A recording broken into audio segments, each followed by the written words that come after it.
So, this is probably one of my favorite paragraphs that I've ever written because I wrote this at school when I was bored out of my mind in the club room because we weren't doing anything that day, and I was staying behind for class because it was an art class and we were using clay and it got dry and stuff like that. And I was there with my friend, just sitting there, and I was like, because I've written stuff before, but I was like, I'm gonna write something and I'm not gonna give a damn, and I'm just gonna make it as random and stupid as possible. And frankly, I think it'll be difficult for other people to read, but screw it, I'm gonna post it anyways. So I spent the entire day laughing, writing, and I've since remastered this. This is like a better version. It's not the original version, but it's got the same jokes with a little bit more grammar. And frankly, I was watching Little Karibo the other day, and there's this one video where he translates something, his script into Ebonics. Now I don't have time to do that with my fanfiction because it is a legitimately long fanfiction. Well, it's not a one-shot. It's something that I never finished writing, but it's long enough that I don't want to bother wasting my voice over it. It's something meant to be read, not said.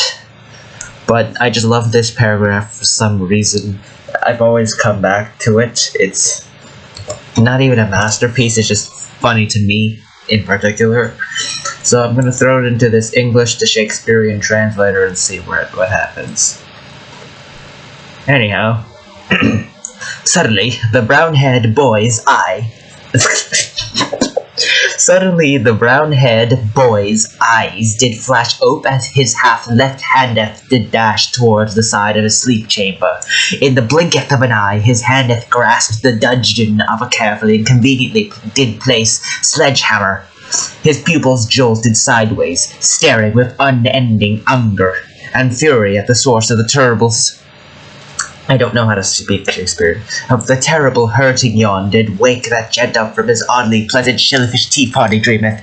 His leaf to be squished alarm hollered. Let me say that again. His leaf to be squished alarm horolage. Is that how you pronounce it? This is a shit show.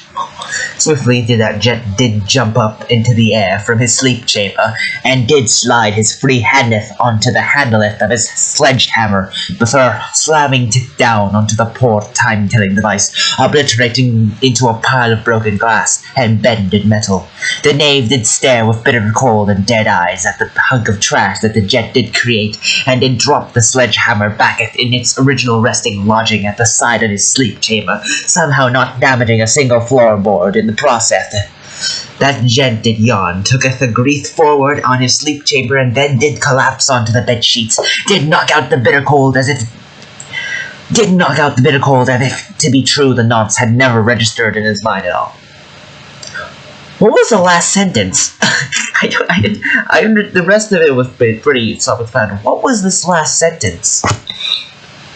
He yawned, took a step forward onto his bed, and then collapsed onto the bed sheets, knocked out cold as if the event had never registered in his mind at all. How did that change to this? That gent did yawn, took a grice step forward on his sleep chamber, and then did collapse onto the bed sheets, did knock out bitter cold as if to be the nonce had never registered in his mind at all.